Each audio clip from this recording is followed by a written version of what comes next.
It's 11 p.m. in Seoul. A 15-year-old is still at their desk, textbooks open, eyes burning. They've been studying since 7 a.m. They're not being punished, they're not behind. This is just Tuesday. Down the street, a Hagwon is still lit up. Inside, 30 kids, math, midnight. Nobody questions it. The parents aren't cruel, the teachers aren't monsters, the kids aren't broken. They are running an algorithm, one that was written before any of them were born, one that promises a single output, a better life than the generation before. This is K-Logic, and today we decode Korea's education fever, the most misunderstood obsession on the planet. Picture this. You're walking through a residential neighborhood in Seoul at midnight. Most of the apartment windows are dark. The convenience stores are open. The streets are quiet. And then you notice a building 2 blocks down, every window blazing with fluorescent light, a sign outside in Korean. Inside, visible through the glass, rows of children, 12, 13, 14 years old, at desks, studying. It's midnight on a Wednesday. Your first instinct, if you're from outside Korea, is that something has gone wrong, that this is exceptional, that someone should intervene. It isn't exceptional, and nobody intervenes, because this is not a crisis. This is the system working exactly as designed. Korea's education statistics exist in a category of their own.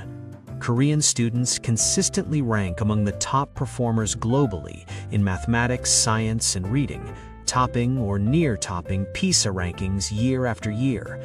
Korea has one of the highest university graduation rates in the OECD.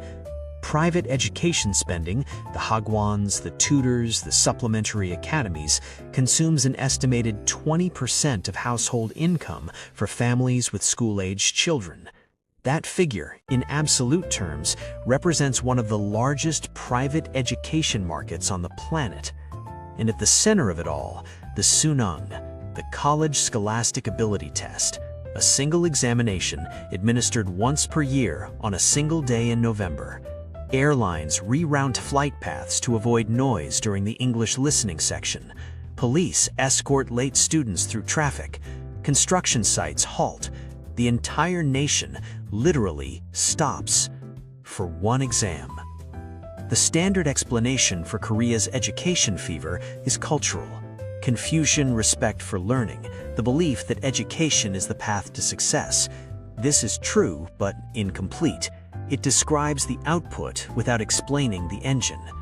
What actually drives Korean education fever is not a love of learning. It is a precisely calibrated social algorithm, one that connects academic performance to Chemyeon maintenance, to Jong network positioning, to Pali-Pali urgency, into a collective memory of what happens to a society when the ladder of opportunity is pulled away.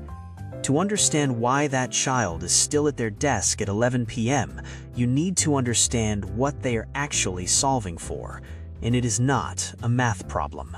To decode Korea's education fever, you need to map 3 algorithms running simultaneously, each individually rational, together producing behavior that looks extreme from the outside. Algorithm 1. Education as Chemyeon infrastructure. In our previous analysis, we decoded Chemyeon as Korea's reputation capital system, the real-time social credit score that governs how individuals are perceived, valued, and trusted within their community network. Education is the single most powerful Chemyeon input available to a Korean family. The university your child attends is not just an academic credential, it is a public declaration of the family's values, seriousness, and position within the community network. SKY, Seoul National University, Korea University, Yonsei University, are not just elite institutions, they are Chemyeon certificates, visible, permanent, and transmissible across the family's entire social network. The parents who spend 20% of household income on Hagwons are not being irrational. They are making a Chemyeon investment, purchasing reputation capital that will compound across their child's entire career and social life, and that will reflect back on the family for decades.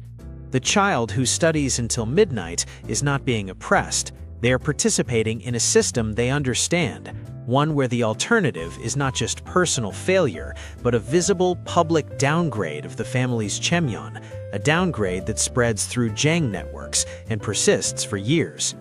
Algorithm 2, Pali-Pali applied to generational mobility. Korea compressed a century of economic development into 30 years.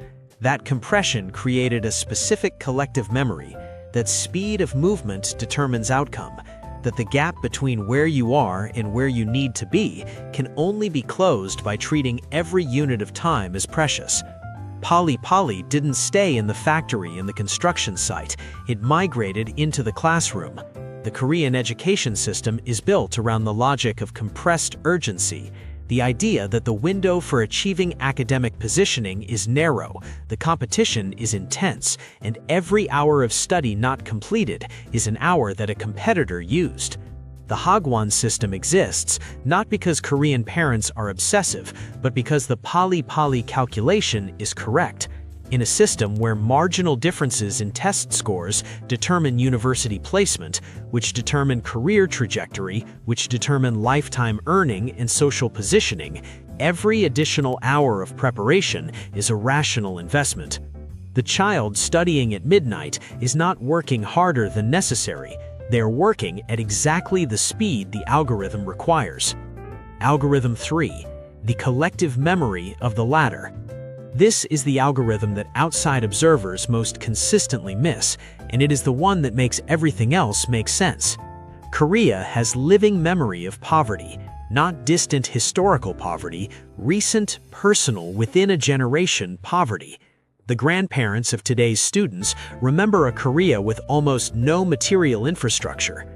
The parents remember the 1997 IMF crisis, when the economic ladder that an entire generation had climbed suddenly collapsed, and families that had done everything right lost everything overnight. In that context, the Suneung is not an exam, it is the most reliable ladder available. In a society where personal networks, family connections, and geographic luck can all be disrupted by forces outside individual control, education is the one input where effort has the most direct relationship to outcome.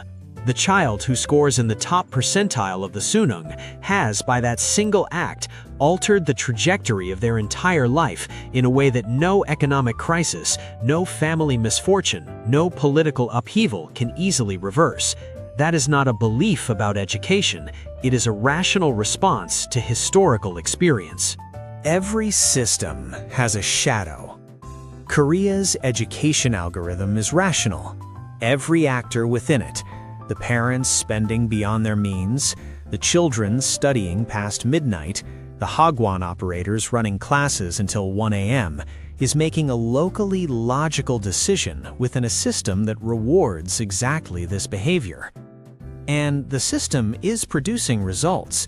Korea's human capital development over the past 50 years is one of the most remarkable achievements in modern economic history.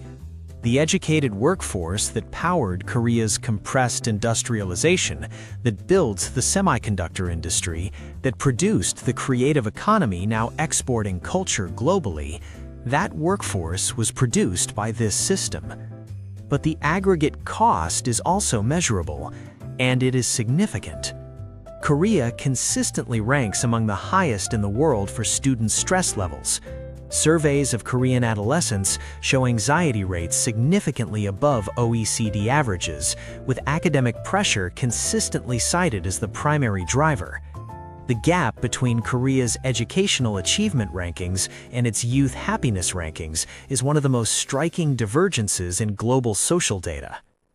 The Suneung produces winners and losers in a ratio that the system itself determines. The top percentile gains access, Everyone below navigates a social landscape where their academic result, a single day's performance on a single November morning, has already partially written their Chemyeon story. And the parents who invested 20% of household income in that outcome must absorb both the financial cost and the social calculation of what the result means for the family's reputation capital. There is also a structural paradox at the heart of the system. The education fever that Korea's collective memory generated, the response to poverty, to the IMF crisis, to the experience of watching opportunity disappear, has now produced a society where education costs themselves are a barrier to the mobility that education is supposed to provide. The families who can afford the most Hagwons produce children with the highest Suneung scores. The families who cannot afford them participate in the same competition at a structural disadvantage. The ladder that one generation climbed has now become, for the next generation, an auction. Understanding this doesn't negate the achievement, but it completes the picture. The algorithm that built modern Korea is now running on a population that has changed, more prosperous, more globally connected, more aware of alternative models, and the question of whether the original parameters still produce optimal outputs is one that Korean society is actively and painfully beginning to ask. The modern world has an education problem. Not a curriculum problem, not a teacher quality problem, not a funding problem, a values problem. Every society transmits to its children a set of beliefs about what education is for. In some societies, education is for personal development, the cultivation of a curious, capable individual. In others, it is for social cohesion, the shared experience that creates civic identity. In Korea, education is, at its most fundamental level, for survival, the mechanism by which individuals and families secure their position against the uncertainties that history has proven are always possible. None of these frameworks is wrong. All of them are incomplete. What Korea's education fever reveals, when you strip away the judgment and read it as a system, is something the modern world urgently needs to hear. That educational intensity is not a cultural quirk, it is a rational response to perceived risk. The Korean parent who spends 20% of household income on Hagwons is not a tiger parent in the pejorative sense. They are an actor within a system that has provided consistent, multi-generational evidence that this investment produces the intended outcome. They are being logical. The system they are responding to may need reform, but their response to that system is entirely rational. For the traveler who encounters Korean students in libraries at midnight, in Hagwons past dinner, on the subway with textbooks open, the K-logic read changes everything. You are not watching children being robbed of their childhood. You are watching a society's collective memory made visible.